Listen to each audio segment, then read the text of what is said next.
আসসালামু আলাইকুম। কেমন আছো সবাই? আজকের গল্প শেষ রাতের কল পর্ব ৩।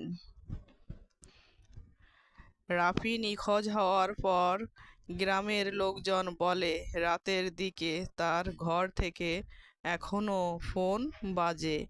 কেউ কাছে যায় না, কারণ সবাই জানে ওই ফোনে এখন মানুষের নয়, আত্মার। একদিন শহর থেকে আসে রাফির বন্ধু আরমান। রাফি হঠাৎ নিখোঁজ হওয়ার খবর শুনে সে দেখতে এলো। ঘরে ঢুকেই সে দেখে সব কিছু আগের মতোই, শুধু টেবিলের উপর রাখা ভাঙা ফোনটা আবার জোড়া লেগে গেছে। ওয়েলকাম আরমান। আরমান হতবাক, ফোনটা কিভাবে জানে তার নাম? রাত 12টা বেজে 15 মিনিট।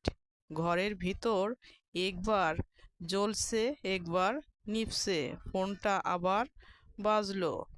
আরমানের বুক ধড়ফড় করতে লাগলো। সে রিসিভ করলো।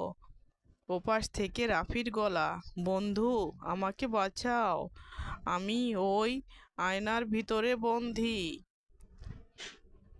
পাশ থেকে ভেসে আসছে মেয়ের হাসি, এখন তুমি আসবে ওর কাছে, তাই না? ফোন কেটে গেল। ঘরের আয়না হঠাৎ ঝাপসা হয়ে গেল। তার মধ্যে দেখা গেল রাফির মুখ, আর পিছনে সাদা পোশাকের মেয়েটি রুহি। আরমান ভয়ে পিছিয়ে যেতে লাগলো, কিন্তু পা নড়ছে না। আয়না থেকে এক হাত বেরিয়ে এলো, ঠান্ডা, কাঁপুনি ধরা।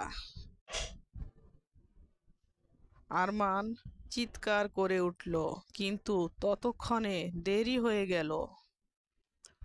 ভোরে যখন গ্রামের লোকজন এলো, তারা দেখে আয়নায় এখন আর রাফির মুখ নেই, বরং সেখানে হাসছে আরমান, আর টেবিলে রাখা ফোনটা নোটিফিকেশন এলো।